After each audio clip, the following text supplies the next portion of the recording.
Well, hi and good morning. This is EM Sharing with Humans, and my name is Erica, and that's where the EM comes from. Most of you know this. So I am something's been really sitting on my heart, I guess, for like a week and a half, and I have been terrified to come to you in the form of a video and discuss with you something that I see a lot on the internet. I'm sitting outside on my patio, so hopefully my little one leaves me alone for like the next 6 minutes. But I really quickly wanted to touch with you upon something. The fact that a lot of parents question themselves when it comes to does their child need early childhood intervention? And for a lot of you, you know that is a passion for me. I do have a bachelor's degree in health business administration. I have a associate's degree in human services. I have also specifically studied childhood development, not for after school care purposes, but just because it really intrigued me, like learning that early stage development. Um, and I believe in a lot of different things. So we're going to have a quick combo. So a lot of parents, I actually wrote down some points here. So a lot of parents are questioning themselves and they're like, do I need early childhood intervention? Is my baby okay? Are they meeting their milestones? And for me, as the mom of three boys, I will tell you my first one, JB, he actually had a speech delay. We thought about it at 2. We actually got him into services at 2.5. That was one of the greatest things we ever did for that kid. Within a week, he was literally talking.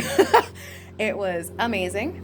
Um, it was one of the greatest things we ever did. The next thing is I want to let you know that even if your child does need early childhood intervention, it's okay.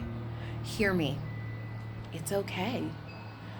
I need you to know that it's okay. Why is it okay? Because so what? What does it matter? To me, I see this as an opportunity to give your child a leg up, assistance that maybe will give them an advantage in the end. Like Josh was reading at 4. Once we got that speech rolling, he was already saying bigger words than the average 3-year-old. And so by 4, he was ready to read. So I think that that's important that people see this as an advantage and not a disadvantage for their child. The second thing is you definitely want to have that conversation with your pediatrician. Take your child in, do the developmental sheets, work that out with your pediatrician, really talk to them. If you have a pediatrician that's going against your best instinct, get a second opinion. I'm going to tell you that. Get a second opinion. If you, as a parent, feel that your child is not progressing and they're not meeting their milestones, and you feel it, there's something in your gut, and you even just, if you slightly think so, take the exam, get it done, okay? I want you to get it done because it's better to know than to not know, okay? They call it early intervention for a reason, folks. Do the take home tests. Also, give your child some time. Really work on some developmental things with them, and take the test in a week, and work again with them for 2 weeks or whatever, and then take it the next week. So you've had a month of progress. See if you're honing in on certain things with your child and you're looking for progress. So I have a worksheet here that really helped us. We like to sign in our household. It really helped for children with speech delays and even children that are just throwing temper tantrums in general, for parents to communicate. We found that, I believe it's ASL, Adult Sign Language, or maybe it's it's American Sign Language. We found the ASL was really good for us. More, please. Cup, please. I want milk. I want to eat. Eat, please. Thank you. You're welcome. Things like that. Nap time, or I'm sleepy, baby. Up, please. We just things like that, because that also encourages your child to talk, to speak with their mouth, or at least start putting words together, with actions and things like that. Another thing that you can do is like environmental and animal sounds. So car, vroom, vroom, cow, moo, cat, meow, dog, woof, pig. You can also follow simple directions like give it to mommy, give it to daddy, over there, come here, sit down. They should be able to list body parts, head, shoulders, knees and toes, eyes, ears, mouth, nose, those things. 10 basics. Just give your kids 10 basics. Spatial concepts, like working with blocks and puzzles, really putting those blocks into the container, shaping the shape sorters, right? Yep, shape sorters. We've had these things for, look, my oldest is 9, so we've had these things for a while. And you really putting the star in the star bucket and open, close the box, in, out, up, down, big, little, opposites, things like that. Clapping, doing a lot of hand play. We like Dave and Ava. We also, like, my kids have really absorbed umizoomi.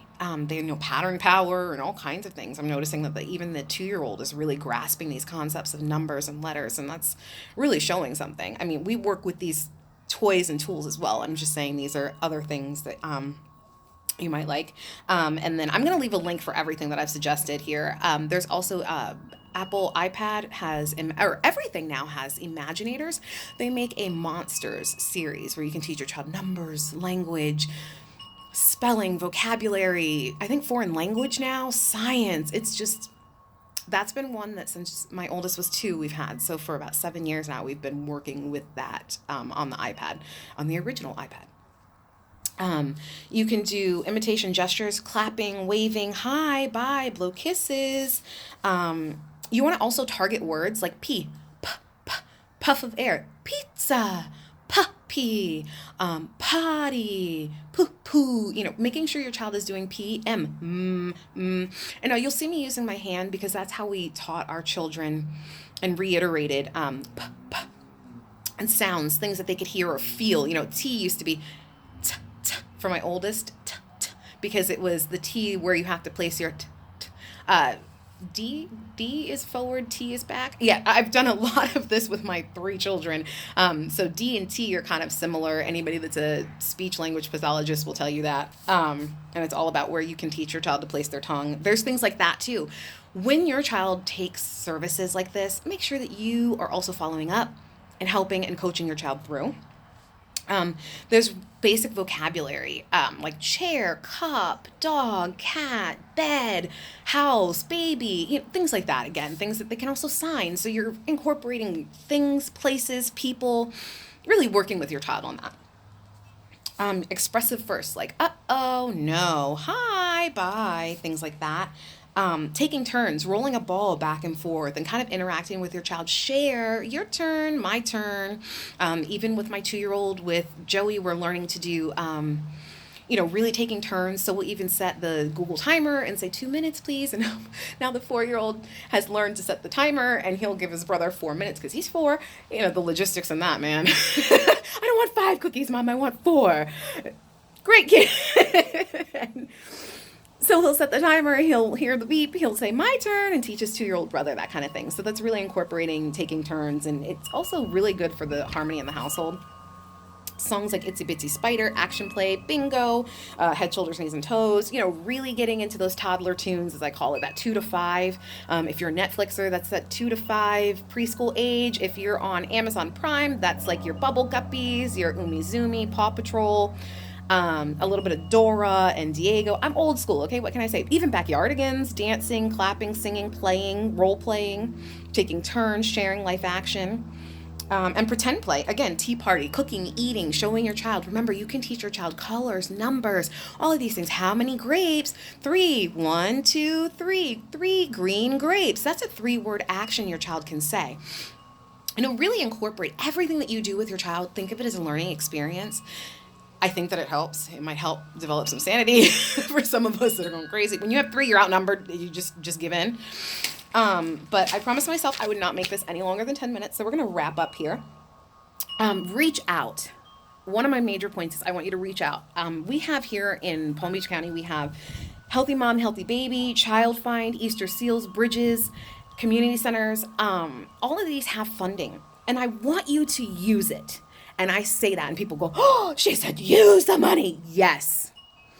As somebody who has learned from a lot of different people that service our areas, especially here in South Florida, we have funding. Americans, we have funding for these programs. When we do not use them, we lose them. Even just, like I said, if you have an inkling that something could be wrong or off, not wrong, just off, you're curious, why not just get it tested, find out, There's nothing wrong in that. And then if you need services, we can look at your child's insurance. We can find out what programs they may be qualified for. Don't wait.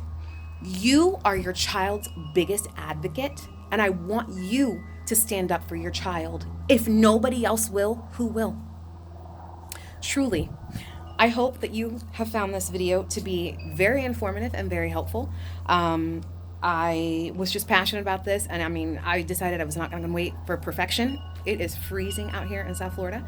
It is a chilly, don't laugh at me, it's a chilly 57 degrees right now. Not normally this cold.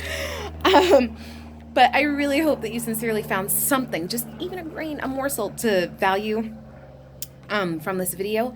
And I just want you to remember, no matter what you're going through, have compassion always.